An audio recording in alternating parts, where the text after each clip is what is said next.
Hello and welcome to IRP. My name is Justin. I'm the owner of Team 53 and I partner with Coach Dave Academy and Impel Motorsports to bring you this week's Learn to Drive video for super late models at IRP as part of iRacing's 2025 Season 3 Week 8 official series. If you guys can, make sure you hit like and subscribe. It does a ton to help my channel. I say this in every video, but I really am a very small time racer here in Wisconsin. My late model has been parked for most of the season just because my daughter's been racing go-karts and I didn't have the funding to run it properly. But we are looking to run maybe a couple races here at the end of the season just to have some fun. So if you've got a small business, if you want your name on the car, if you want to just help out and keep supporting this channel, you can head over to the Team 53 Discord. It's linked in the description below. There's a link in there to my PayPal where you can just send whatever you feel like, a tip, buy me a cup of coffee, whatever it might be. We're always happy to have those. But this week at IRP, in all honesty, is probably one of my favorite tracks um, on the sim and one of my favorite tracks just in general. And I think a lot of it stems from when I was growing up. They had Thursday Thunder with the midgets, and we would watch that every Thursday night that they had it. And I just really fell in love with the track. It's a track where you can run the bottom, you can run the middle, you can run the top. You can really make a lot of things happen, but you really have to understand when you're racing how running each lane is going to affect your line and your lap time. And that, this is a track, it's very momentum based. So spending time battling for 5, 10, 15 laps in a race is a ton of fun, but you're just going to lose a ton of time position wise. So there's a lot of give and take here. And I kind of liken it a little bit to Thompson where you run the top, but it's very similar to Oxford in the sense, or Lanier in the sense that like you have to work together to make time. So you can only go so fast. You can't overdrive the car, and you kind of go from there. But let's head out for qualifying. As always, we're using our custom Team 53 setup. You can grab that Team 53 Discord, sign up for our short track season pass. We'll do super discounts here for the end of the season. Just shoot me a DM, and we'll get you hooked up. But as we head out for qualifying, lap one, I believe, is going to be our fast lap. Yep. And it's great time here while we're heating up to talk about my friends at Impel Motorsports. They are a next level sim rig dealer as well as a Moza dealer. So if you're looking to upgrade your sim racing equipment, head right over to there. And then if you want to save some money on your next level sim rig purchase, head to the Team 53 Discord. There's a link in there or a way in our announcements tab to get free shipping on all next level sim rig stuff from Impel Motorsports. So make sure you head over there. We'll get you hooked up. ImpelMotorsports.com, great people. They support me. They have real race car parts as well. So we're heading here for qualifying. You notice how we're running the top. We're going to get a ton of speed. Now, on the straightaway, I kind of just line the car up with this shadow here on the track, but about 1.5 squares off the wall, just nice and tight. We want to make it look like we're there. I've got my flame here that comes up, our ghost flame, that runs even with that seam.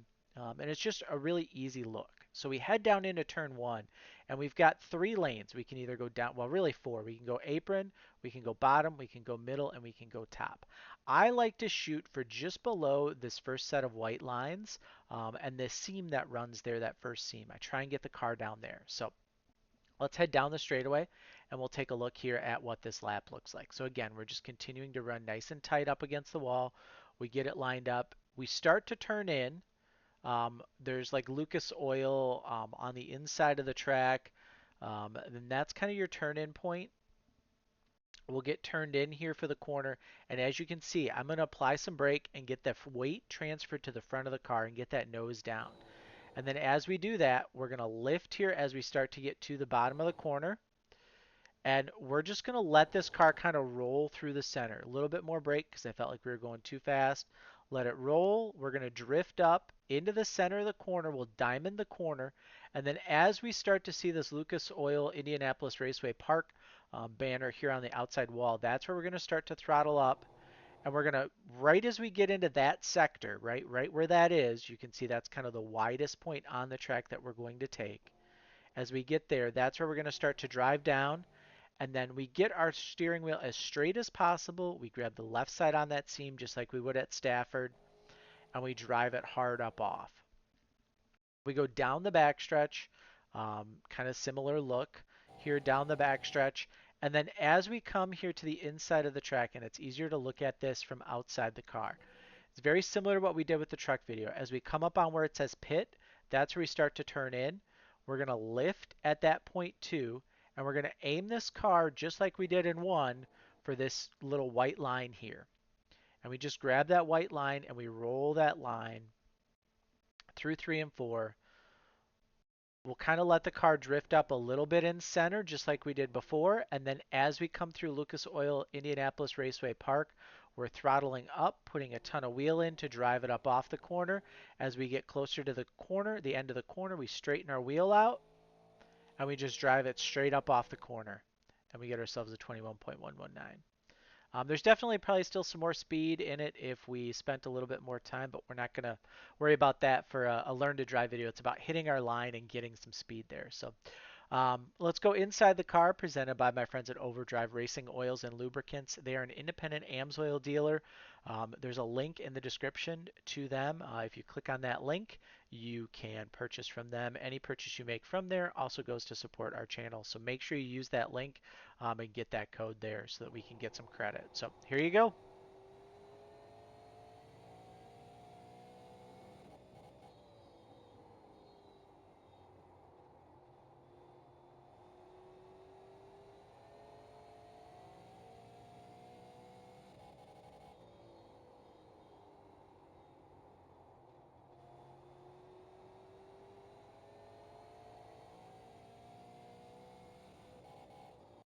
There's your 119. Let's flip over to race trim. Race trim here is really just going to be about keeping the car straight, keeping it in a straight line. You see here a 42 for my fast lap. So what I did here was we have a couple laps running the bottom, then we have a couple laps running the top, and then we have a running normal line, a couple laps just running the top, and then a couple laps just running the bottom because I wanted to be able to show you guys the differences in how you run here. So um, bottom lane is going to look very similar to how it looked for qualifying. You'll just drive it in, kind of the same look and feel. We can fast forward through this at 4 times speed. You guys have already seen this.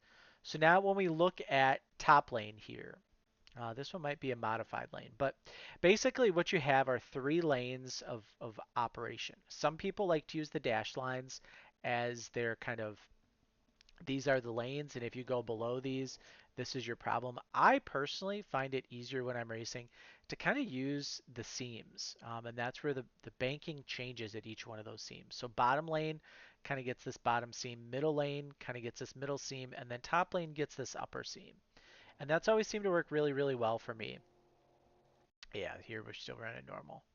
So now we start to go to the top and we get some momentum built up.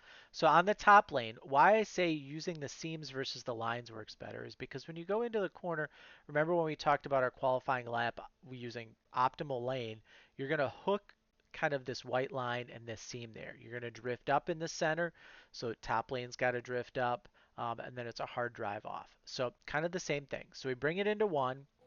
We're going to lift a little bit later going into one because we can drive it in deeper. We've got further to go around this corner. So we drive it in, and then I kind of use these dash lines as my straddle seam. It seems like when you're in the cockpit that you're like right on this white line or on this black line, the seam in the corner. So this is a good spot to kind of use um, as we can here.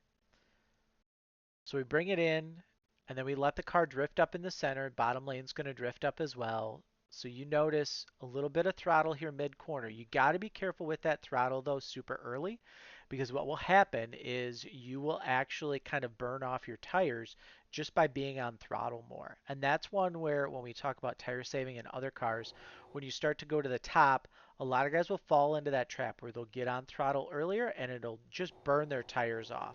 So you got to be really careful. And then we get below that seam here on exit just to try and pinch them. Then for 3, kind of the same deal. We bring it in, we use that seam as our guide, we let the car float, we lose the track in the sun, and then it's a nice drive off. Lap 2 is a little bit better. We'll go back to the bottom here in 1, and this is where we're going to run a bottom lane.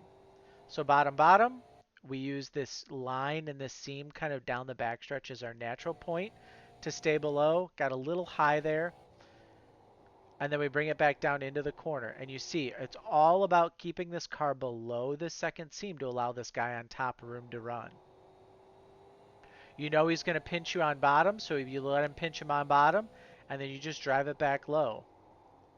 Again, right up to that seam there in 1 and 2. You're never going to go above it. Let's go to the far chase. Right on that seam, but this is the point where they would be pushing out too.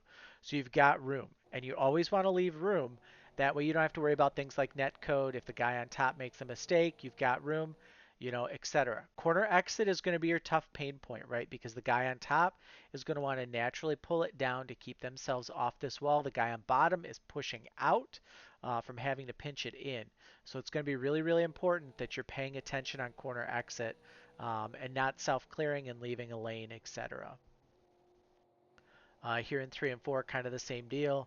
You want to use that bottom and then try and keep it below that, but obviously I was going back up to the top just to turn a lap.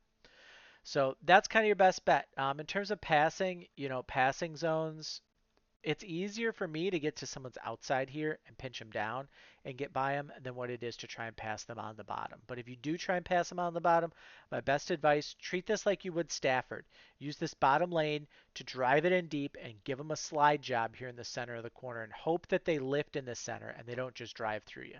You can do that either in turn 1 or turn 3 if you get tired of waiting to try to get to somebody's outside.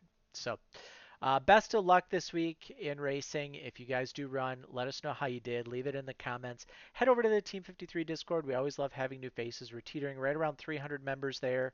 And don't forget to, if you've made it this far, hit like and subscribe. It does help the channel, and it does help get our video out to more people. So best of luck, and we will see you guys in the next one.